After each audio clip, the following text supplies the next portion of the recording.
We've got an esteemed panel today, and I can say that with confidence because I've heard all of them speak at one time or another. Speaking first will be Daniela Silcock from the PPI, and then Paddy Greene from Which, Jane Portas from PwC, but also a co-founder of the very important Insuring Women's Future project, and Elizabeth Renshaw-Ames from HSBC. Hi. It's an interactive session. Please rate us, and also bear in mind that you can ask questions on the app. You can put your hand up as well, and this is being live streamed as well, so there will be questions from the internet as well. We will be asking you poll questions as well, so you won't get a lazy afternoon here, so apologies. Onwards. So the first question, and using your app, is how big is the UK's gender pension gap? And you've got those 4 answers there.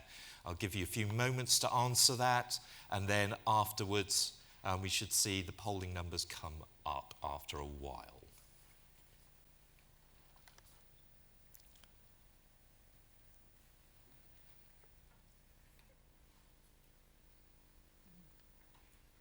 So there we go. That's very interesting. So in effect, we're saying that a third of pension savings in men in terms of women. That's the most popular answer. Answer C coming in. Oh, no. It's one of the commentators' curse, as the football commentators say, isn't it? So yeah, B and C are level pegging, pretty much. There we go.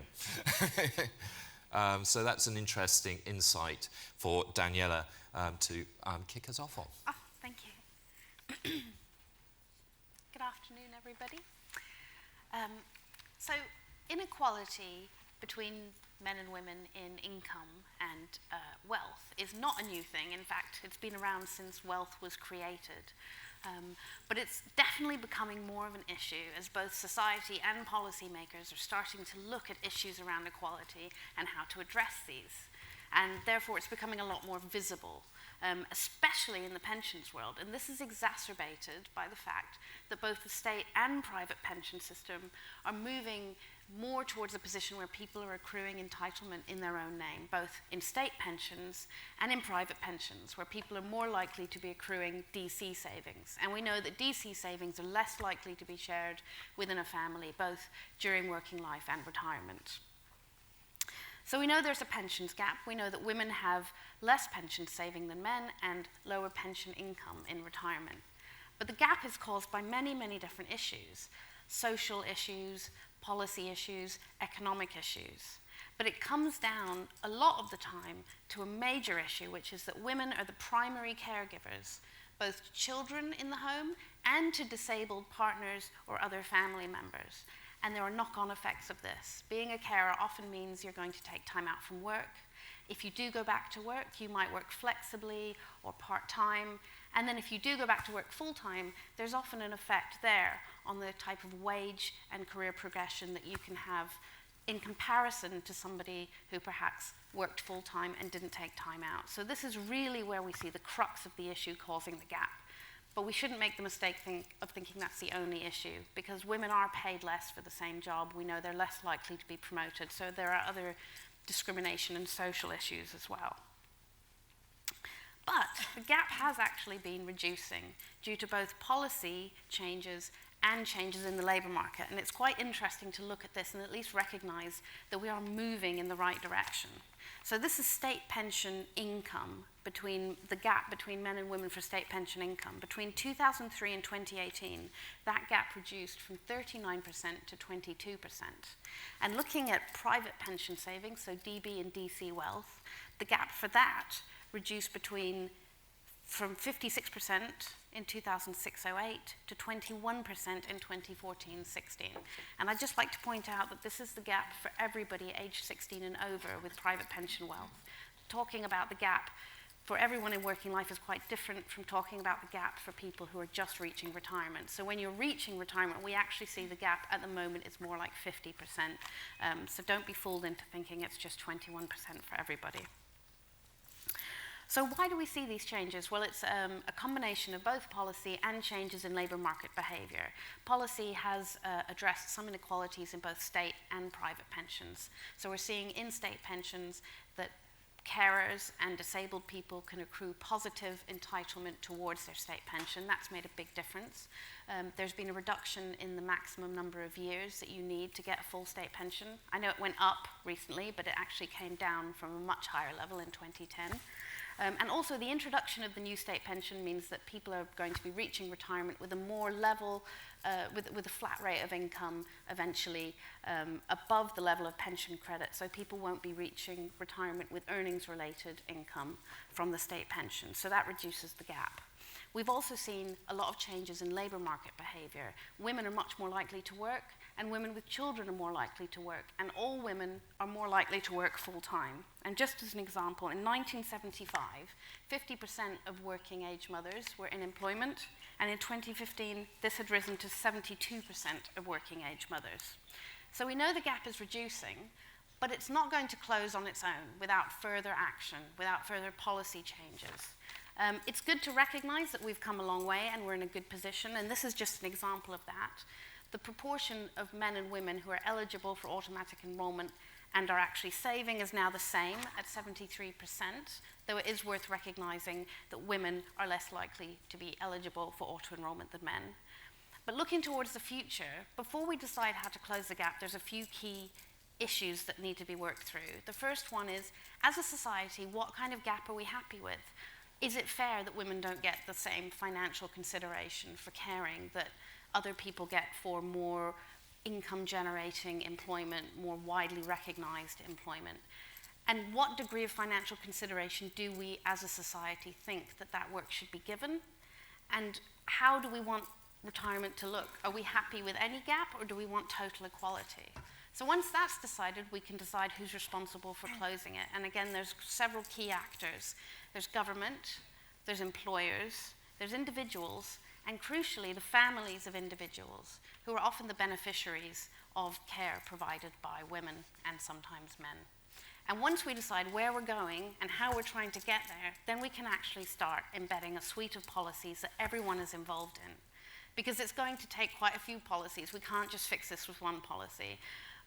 But if we are going to have a whole holistic approach, then we really all need to be on the same page as to where we're trying to get to.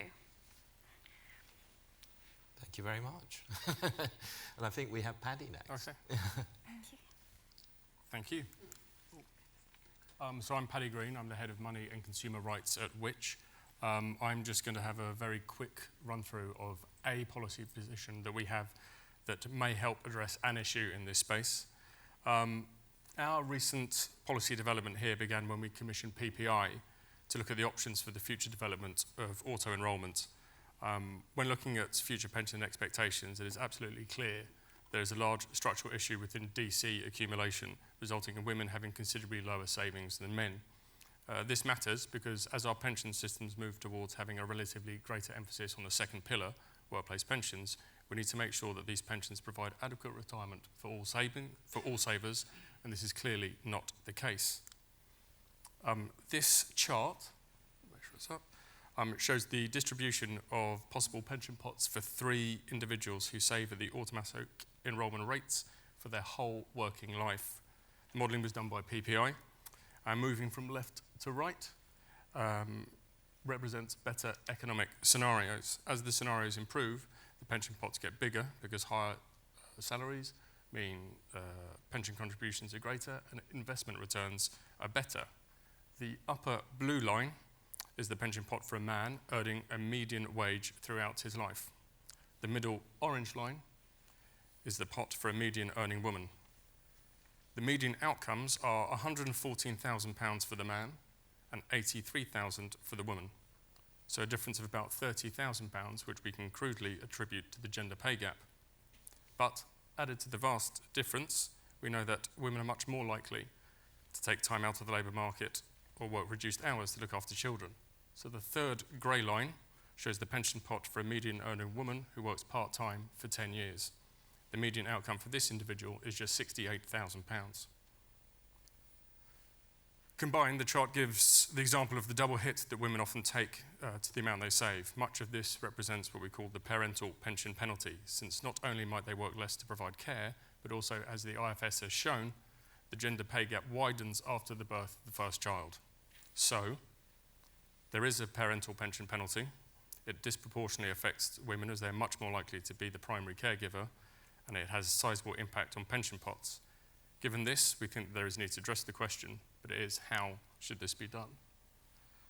We considered whether it would be possible to encourage individuals to save more when working full-time, but we're sceptical that engagement would be high enough to manage this.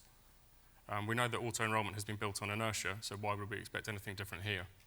Alternatively, we could look to the household to share pension saving, either through a joint workplace pension or by redirecting contributions from the full-time worker. However, we feel that may be difficult to administer and might have tax implications if higher rate payers can divert savings to the spouse. And importantly, it wouldn't help single-parent families.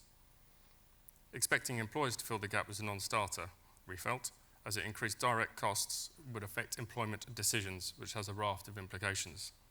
So that leaves the government. Our recommendation in our Top Up the Pots report is for the government to make a lump sum new parent pension contribution to a nominated DC scheme for a mother on the birth of her first child. We are recommending a lump sum contribution of £2,000, which we think balances the cost between the exchequer while making a meaningful contribution to offset some of the loss from the parental pension penalty. Thanks. Thank you very much. And over to Jane. Thank you. Thanks very much. So, I'm going to talk to you a little bit about the Insuring Women's Futures programme. This is a programme that's a volunteer programme that sits under the Chartered Insurance Institute. And our ambition is really to help improve women's financial resilience. And the approach that we've taken to that is to underpin our work through research and to understand what I call the female financial life journey. And what I mean by that is how our working lives, our family lives and our healthy lives are changing. What are the differences between men and women? And what does that mean for men and women's financial resilience through the life course? And what does that mean for them in retirement? So I refer to this as sort of the financial risks in life. And through that research, I've been able to identify 12 key financial risks facing women in the UK today, and have called them perils and pitfalls and have given them all a name. And what the data shows is that you can see patterns in how these perils and pitfalls accumulate through life to actually cause what I've called a women's pension deficit, which I would say is bigger than the gender pension gap. And so what I'm going to do on the next couple of slides, you're probably wondering why I haven't switched on to my first slide, is to show you just 5 or 6 stats that are on this sort of the women's pension life journey that are really pivotal, which I think draw from some of the points Daniela has made. So I'm just going to highlight these sort of 6 perils and pitfalls. But what we see at the beginning when women enter the workplace, we've got a 9% gender pay gap that goes up in the 40s and 50s. And what you also see in the data that gap starts before girls even start work. There's actually a 21% gender apprenticeship gap because of the choices that girls are making in terms of what they're studying and what they're qualifying in, and that carries into the workplace in terms of the roles that women do. But because of women's relatively low pay, then this is partly why we're seeing 75% of the people who are ineligible for auto-enrolment falling out are women. So then if I move on, and love gets in the way sometimes of our financial life journeys. And of course, life has changed a lot. So increasingly we're cohabiting. In fact, 25% of 30 to 34-year-olds cohabit. But a lot of people don't realise that they don't have the same rights in cohabiting relationships as they do in marriage. So the private pension wealth of a separated woman is 0. I call that the cohabitation pitfall. Then if we go on to having babies, so British social attitude has changed. Years ago in the 80s, a lot of people thought that a woman's place was in the home. Today, a lot of people think that women should work part-time and look after the children. This is the British Social Attitudes Study. So it's no surprise that nearly 2/3 of women return to work part-time, having had a baby. But actually, that shows, what the data shows is that part-time women earn 30% less per hour than full-time women. And that causes the gender pay gap, including part-time, to move from 9% to 18%. And what you see, of course, that has a huge impact on women's pensions, as has been said already. But also, if we don't address this, this is going to perpetuate into the future as well. And we'll see, and Paddy shared some of the data, the impact of part-time work and career breaks on women's pension pots, as you can see from the data there. So now move on to love again, but actually on to divorce. So so what the data shows, and when you get the split between married men and married women's pensions, is a 5-to-1 ratio. But actually, notwithstanding the fact that married couples have the ability to have pension sharing, the suggestion is that actually a lot of people aren't actually discussing pensions. So something about talking about money, talking about pensions. And we see that having a profound effect, of course, on women's financial resilience and into retirement. So moving on, what we see in the data is that women are doing twice as much childcare and 1.5 times as much elderly care, and that overall their lifetime earnings are 80% less than men's, and of course that carries into pensions too.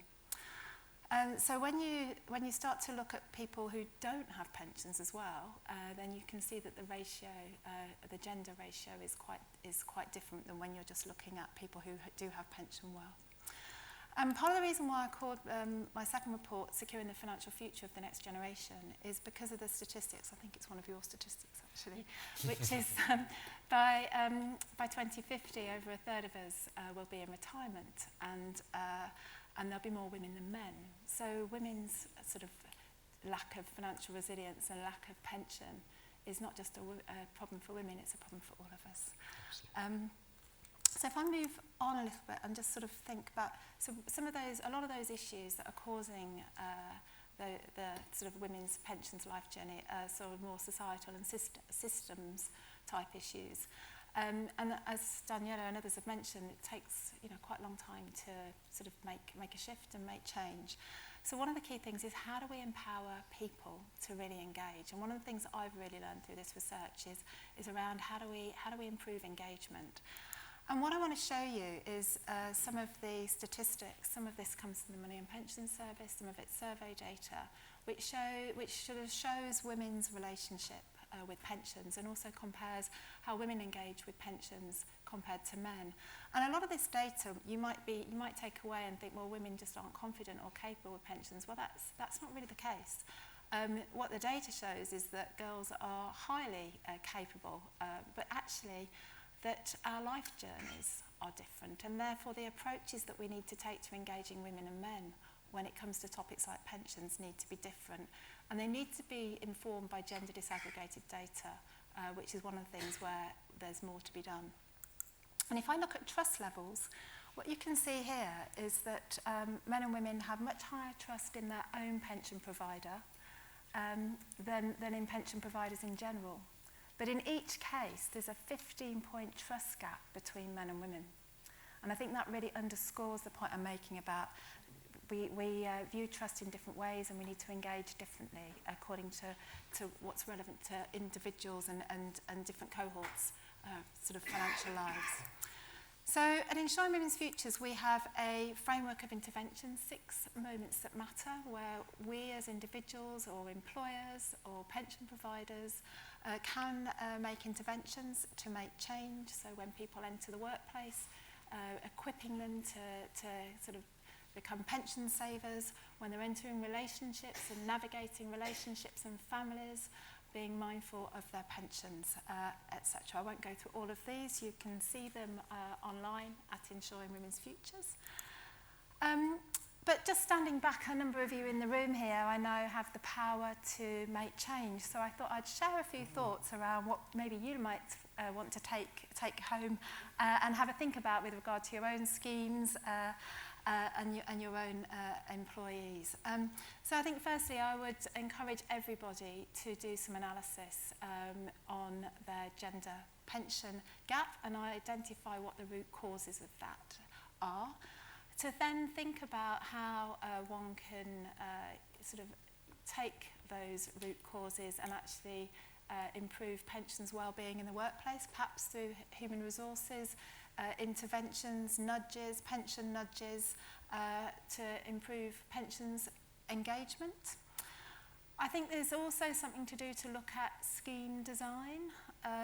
So if you have a gender pay gap of 20%, and you have a flat rate pension scheme where everybody's paying the same rate and there's 100% participation, then your gender pension contribution gap will be the same as your gender pay gap. But if those two assumptions don't hold, then that will be why you will have a variance. So there may be things to do in terms of looking at scheme design, participation and engagement.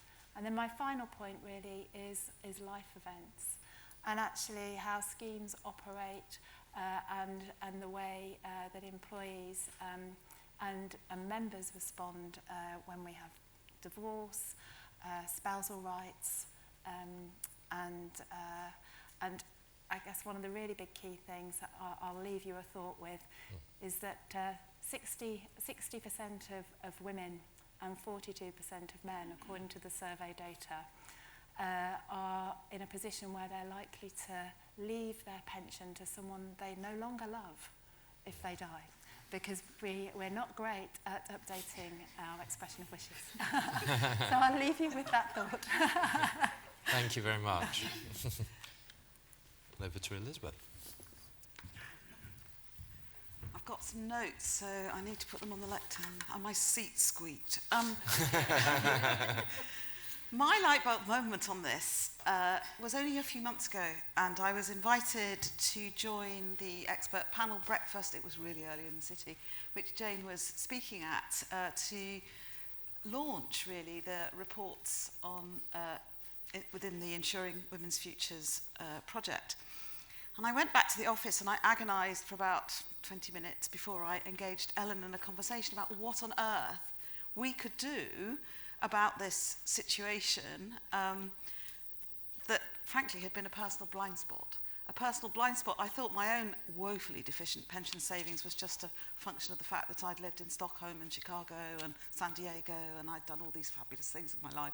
But fortunately I married a man with some money, so that was okay. But the issue is there are structural things which the research and Jane's research have shown that actually impact the members of my scheme that I'm responsible for running. We have 90,000 DC members in the HSBC scheme. 54% of them are women.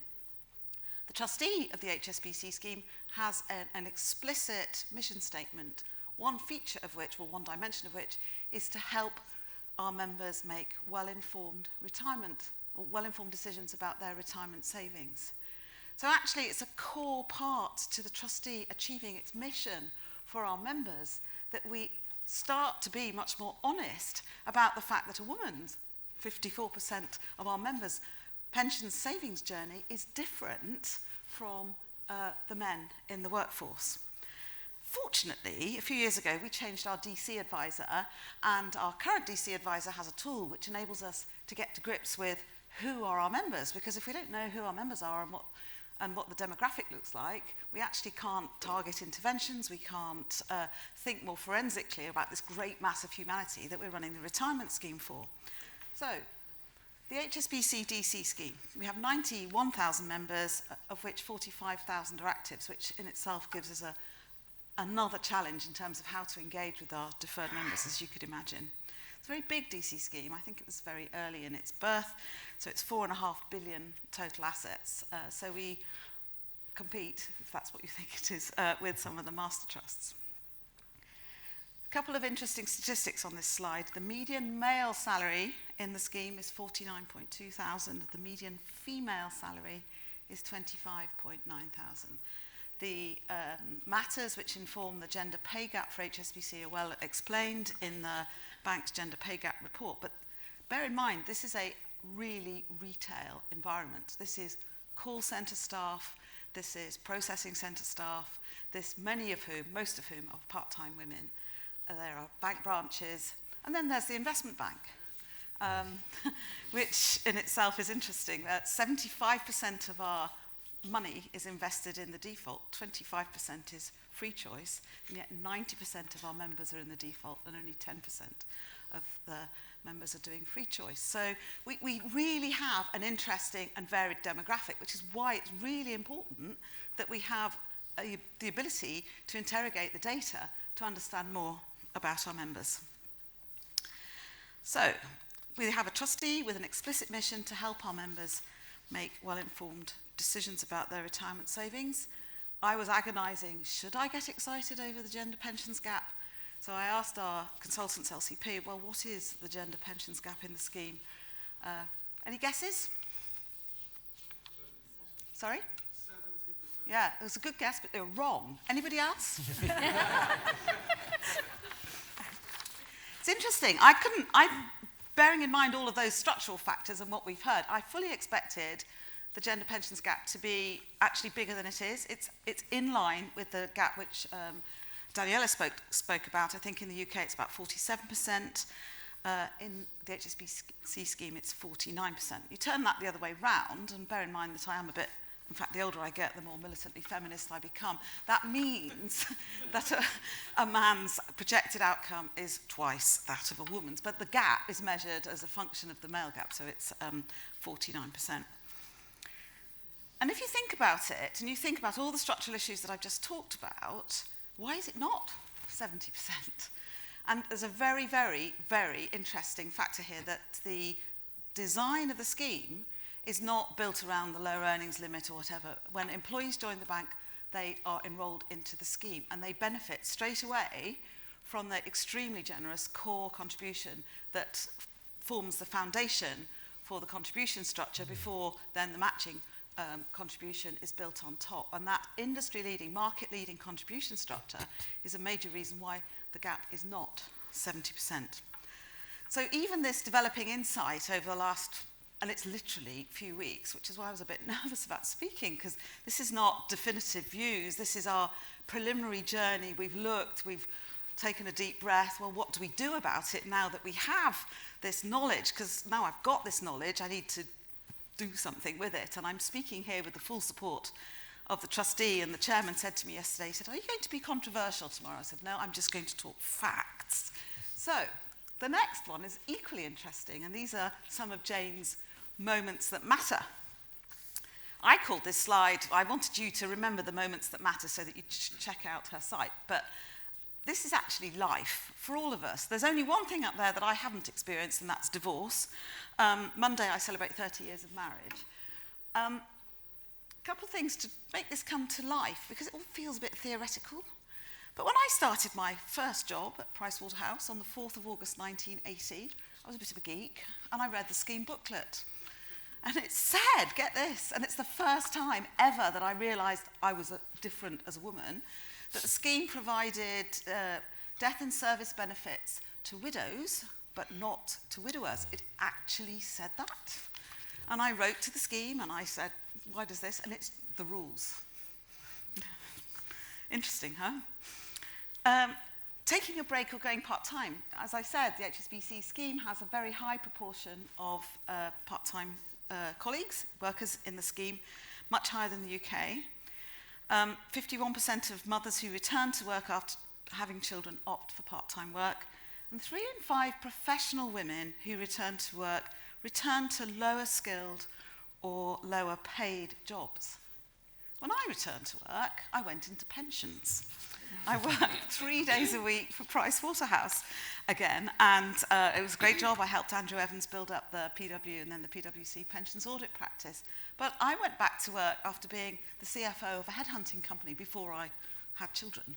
And it's a really interesting thing that all of this structural stuff that we talk about theoretically actually impacts lives, my life. The reason I have a woefully deficient set of pension savings is exactly because of all these different factors. And I think it's really important that we put a human face on this. This isn't just about the scheme. This is about my colleagues. It's about me. It's about my sister. It's about you, probably, some of you in the audience. And there's a burning need to do something. So what are we doing? If I was really honest, I'm putting a lot of pressure on my communications manager at the moment. She's having a fit because this is an extra work stream that she wasn't actually planning to do this year. But having got onto the platform and felt it burning, I feel that we do have a responsibility to do something about it. So we already have a programme of targeted member communications. I've got permission from the Insuring Women's Futures project to cross-refer our women or our people to that research so that these 6 moments that matter become part of their understanding of their planning for their retirement. We have established a workplace pre and at retirement guidance programme.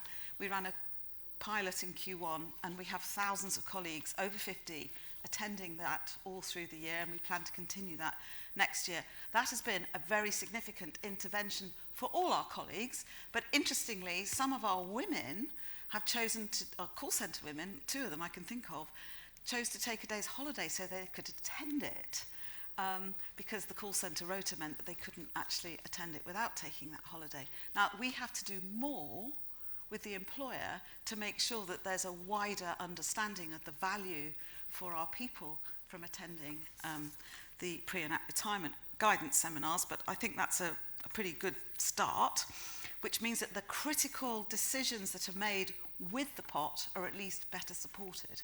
And I think from a risk management perspective, that's really important. And then when you go back to the office, I hope I've made you want to find out more about your data, your members, your workforce, and that you can think about something to do. And at the very least, as an industry, we need to shout about it. It's quite funny. My 23-year-old son, I was trying this out on him a couple of nights ago, with his girlfriend, new graduates, clever, lovely young people. And Tom said to me, "Mum, when we were teenagers, we thought it was a bit lame that you were in pensions, and pensions were generally lame. But actually, it's quite a hot topic now." And I think we've reached a tipping point with the young. They understand that. I think that's a positive outcome of the whole auto-enrolment sort of intervention that's been made. So it's the parents, the 30s, the 40s, and it's the 50s, it's the cohort, my peer cohort, where actually there's a real opportunity to raise awareness of these issues and to actually not just talk about it and look at the research, but make it practical and actually do something about it. So nothing definitive. This is a 3-month sort of journey into my data and then thinking about what we can do. But I hope I've given you some insight into what you can do. Thank you. Thank you. Thank you to our panelists. Yes. I think we have another polling question, and then we'll be moving on to actual questions. So, yes, so who should bear the main responsibility for closing the gender pensions gap? That's the question before you. So governments, employers, families, or the individual themselves? Or all of the above.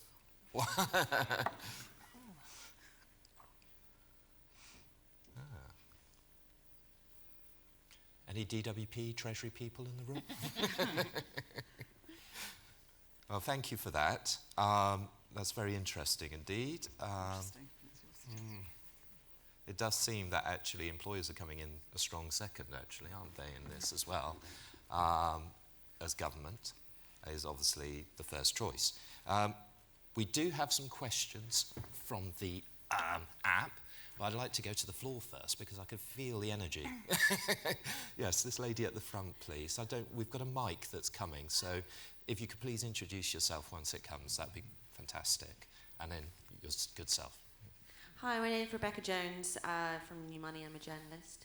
I'm really excited to hear the witch suggestion. I think that's, a wonderful practical suggestion, desperately needed when we talk about this, because people tiptoe around the fact that women have babies and they leave the workforce and this is the issue. But, is that enough? Should we not be looking really at some kind of credit system for women that are at home with children, recognising that these women are supporting our economy by keeping it full of people? So, Paddy, if you could answer that question, but there's also been a question on the app that's on that topic as well. So like a part 2, and that's would your new parent pension be just for women, or would it also be for men as well? Okay. Should there be other interventions? Absolutely, of course there should be. Daniela made the point that we're looking at several policy interventions in this space, and I think that's something we see across the pensions industry. No one policy intervention is going to sweep us in the direction that we all say we want to go. When we came up with the policy, particularly on this one around, we considered, now pensions and Forces Society talked about the carers credit.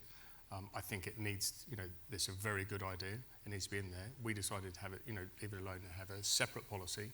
The reason we thought to focus on the point of going with parenthood is that it's the impact over time of that investment. So we thought that if you're going to give somebody cash, if somebody steps out in the 50s, there's the knock-on effect of the later impact of pension, of your salary, but also the impact of the growth of that money. But should there be should there be more interventions? Absolutely. We then start talking about the issues around the childcare system, and we talk about the care system age, and these are much wider policies than just pensions, and so there are big debates to be had there. Absolutely, it is for the family to decide. We are in a situation now where the dynamics in the nuclear family are changing. So it is for the family to choose where that fund should go. But obviously, at the moment, it disproportionately affects women. Thank you, Paddy. There's been a question on the app, which I'll go to before going to this gentleman, and then there's a gentleman over there. What's the panel's top recommendations for pension schemes and employers to do to address this gap? Now, Paddy, I think he's answered that to a degree already. So if I could go on Jane and Daniela and Elizabeth on this, that'd be brilliant. So if I go first, so my sort of request would be to do the gender analysis and to do the root cause and understand what that gender analysis tells you. So do that on your contributions and also try and do that on the pension pots. There are 3 things to look for. One is obviously participation, and if it's a tiered scheme, participation at which levels. There's a lot of people now joining auto-enrolment schemes, not necessarily realising there's another scheme that sits in parallel to that. The second thing is then actually to look at the scheme design itself. So one of the reasons why the gender pension gap is so large is because there are still a lot of schemes which have higher tiers for higher earners, and if there's a significant gender pay gap, then obviously that's going to widen that gap. And then the third thing is, and I think Elizabeth has mentioned this, the communications. But I would go to the point of engagement. So this is, how you engage and communicate with people at key pivot points. So, for example, when a woman goes on maternity leave or a father takes his parental leave, giving them sort of pensions wellbeing nudges, just reminding people to register for their child benefit, or if somebody's going to be taking some time out, that actually there are opportunities to contribute into each other's pensions. So really that pensions wellbeing to get people engaged and active in managing their pensions. Brilliant.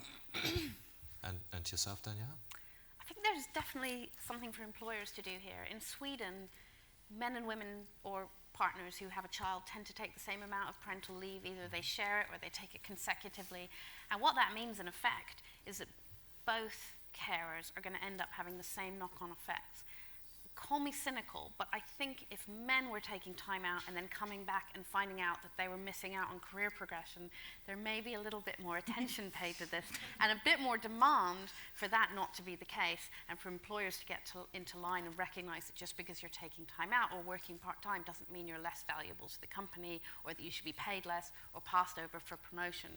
And I know a lot of companies in the UK are actually starting to look at this, are starting to encourage men to go on parental leave.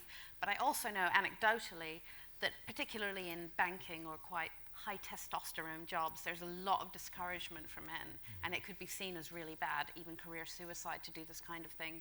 So I think socially and as employers, if we start moving towards a place where leave is shared a bit more and maybe other caring duties, we might be able to start seeing the gap reducing.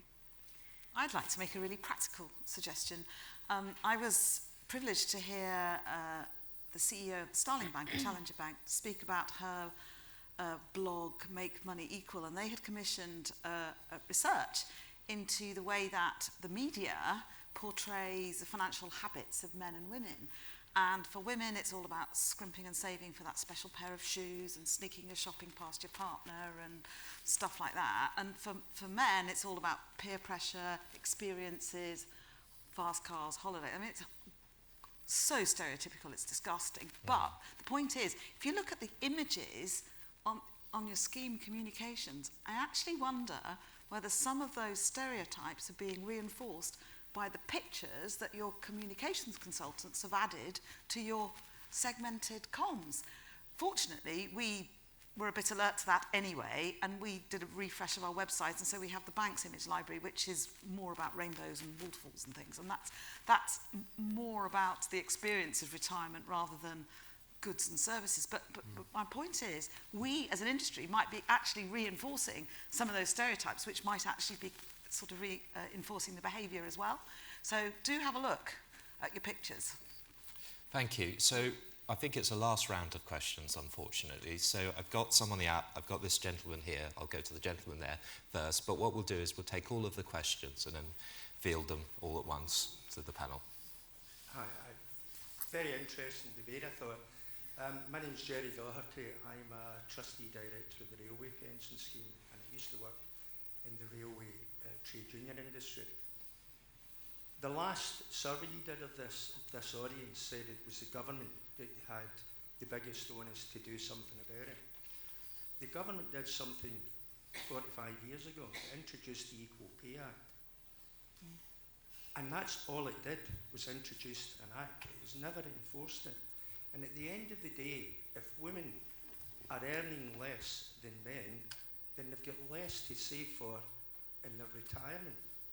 And until government actually stop paying lip service to policies that they have enacted in law and act on it in reality, then you will continue to have this. Even if the playing field was level for the rest of their lives, you know, the caring commitments and all of the other things that women take a bigger burden on. I understand all of that. But even if it was a level playing field, unless you address the equal or unequal pay that exists in Britain, you will continue to have this in retirement as well. So apologies, I think, well, yeah, sorry, you can applaud that. But apologies, I think we've actually run out of time on this session because it is being live streamed as well. If anybody wants to do a final comment on the gentleman's remark, I think it spoke for itself rather than a question, if that's fair to say. And all I'm left to do, and I apologise to the gentleman over here, you could have a chance to talk to them afterwards in this refreshment break. Thank you all for a very interesting and exciting session, and thank you to the panel.